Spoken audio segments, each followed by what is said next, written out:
महाभारत भारत का गौरवशाली इतिहास।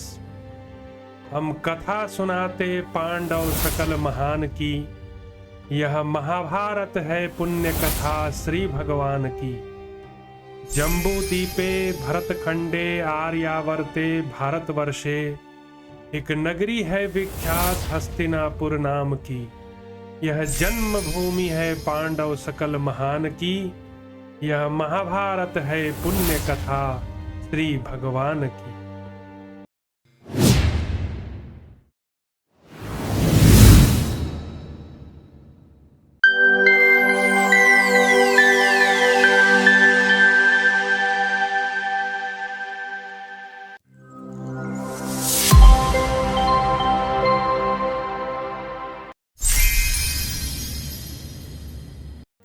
श्री रुक्मिणी कृष्णचंद्राभ्याम नमः। महाभारत भारत का गौरवशाली इतिहास। द्रोण पर्व। अभिमन्यु के द्वारा सत्यश्रवा क्षत्रिय समूह, रुक्मरथ तथा उसके मित्रगणों और सैकड़ों राजकुमारों का वध और दुर्योधन की पराजय संजय कहते हैं। राजन, मृत्युकाल उपस्थित होने पर जैसे यमराज समस्त प्राणियों के प्राण हर लेते हैं, उसी प्रकार अर्जुन कुमार अभिमन्यु भी वीरों की आयु का अपहरण करते हुए उनके लिए यमराज ही हो गए थे। इंद्र कुमार अर्जुन का बलवान पुत्र अभिमन्यु इंद्र के समान पराक्रमी था। वह उस समय सारे व्यूह का मंथन करता दिखाई देता था। राजेंद्र, क्षत्रिय शिरोमणियों के लिए यमराज के समान अभिमन्यु ने उस सेना में प्रवेश करते ही जैसे उन्मत्त व्याघ्र हरिण को दबोच लेता है, उसी प्रकार सत्यश्रवा को ले बैठा। सत्यश्रवा के मारे जाने पर उन सभी महारथियों ने प्रचुर अस्त्र शस्त्र लेकर बड़ी उतावली के साथ अभिमन्यु पर आक्रमण किया।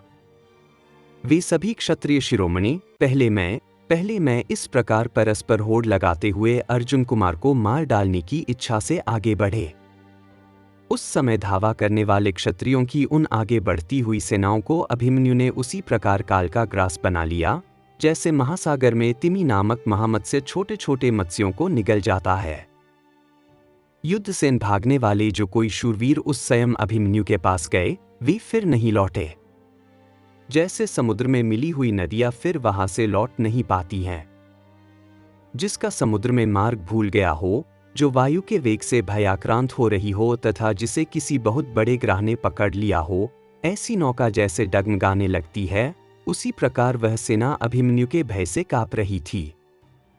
इसी समय मद्रराज का बलवान पुत्र रुक्मरथ आकर अपनी डरी हुई सेना को आश्वासन देता हुआ निर्भय होकर बोला, शूरवीरों, तुम्हें डरने की कोई आवश्यकता नहीं।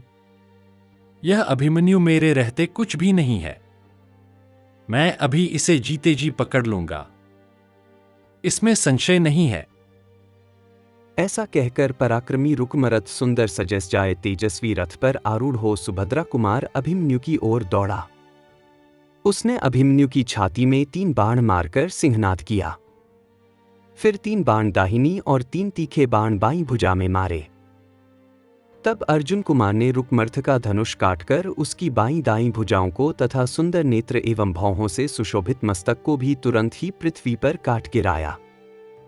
राजन, राजा शल्य के अभिमानी पुत्र रुक्मर्थ को, जो अभिमन्यु को जीते जी पकड़ना चाहता था, यशस्वी सुभद्रा कुमार के द्वारा मारा गया देख शल्य पुत्र के बहुत से मित्र राजकुमार, जो प्रहार करने में कुशल और युद्ध में उन्मत्त होकर लड़ने वाले थे, अर्जुन कुमार को चारों ओर से घेर कर बाणों की वर्षा करने लगे। उनके ध्वज सुवर्ण के बने हुए थे। वे महाबली वीर 4 हाथ के धनुष खींच रहे थे। उन राजकुमारों ने सोने के पंख वाले नाना प्रकार के चिन्हों से सुशोभित और पहने बाणों द्वारा अर्जुन कुमार अभिमन्यु को पलक मारते मारते अदृश्य कर दिया। आर्य, सारथी, घोड़े और ध्वज सहित अभिमन्यु के उस रथ को मैंने उसी प्रकार बाणों से व्याप्त देखा, जैसे साही सिंह का शरीर कांटों से भरा रहता है। भारत, बाणों से गहरी चोट खाकर अभिमन्यु अंकुश से पीड़ित हुए गजराज की भांति कुपित हो उठा। उसने गांधर्वास्त्र का प्रयोग किया और रथमाया रथयुद्ध की शिक्षा में निपुणता प्रकट की। अर्जुन ने तपस्या करके तुम्बुरु आदि गंधर्वों से जो अस्त्र प्राप्त किया था, उसी से अभिमन्यु ने अपने शत्रुओं को मोहित कर दिया। राजन, वह शीघ्रतापूर्वक अस्त्र संचालन का कौशल दिखाता हुआ युद्ध में अलात चक्र की भांति एक, शत तथा सहस्रों रूपों में दृष्टिगोचर होता था। महाराज, शत्रुओं को संताप देने वाले अभिमन्यु ने रथचर्या तथा अस्त्रों की माया से मोहित करके राजाओं के शरीरों के 100 टुकड़े कर दिए। राजन, उस युद्ध स्थल में उसके पहने बाणों से प्रेरित हुए प्राणधारियों के शरीर तो पृथ्वी पर गिर पड़े, परंतु प्राण परलोक में जा पहुंचे। अर्जुन कुमार ने अपने तीखे बाणों द्वारा उनके धनुष, घोड़े, सारथी, ध्वज, अंगद्युक्त बाहु तथा मस्तक भी काट डाले। काट दिया जाए, उसी प्रकार सैकड़ों राजकुमारों को सुभद्रा कुमार ने वहां मार गिराया। क्रोध में भरे हुए विष्टर सर्पों के समान भयंकर तथा सुख भोगने के योग्य उन सुकुमार राजकुमारों को एकमात्र अभिमन्यु द्वारा मारा गया देख दुर्योधन भयभीत हो गया। रथियों, हाथियों, घोड़ों और पैदलों को भी अभिमन्यु रूपी समुद्र में डूबते देख अमर्ष में भरे हुए दुर्योधन ने शीघ्र ही उस पर धावा किया।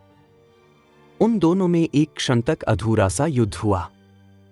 इतने ही में आपका पुत्र दुर्योधन सैकड़ों बाणों से आहत होकर वहां से भाग गया।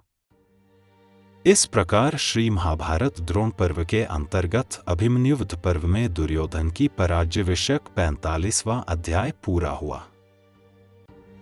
महाभारत, भारत का गौरवशाली इतिहास।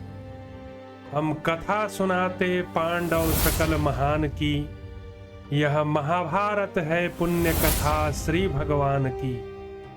जम्बूद्वीपे भरतखंडे आर्यावर्ते भारतवर्षे, एक नगरी है विख्यात हस्तिनापुर नाम की। यह जन्मभूमि है पांडव सकल महान की। यह महाभारत है पुण्य कथा श्री भगवान की।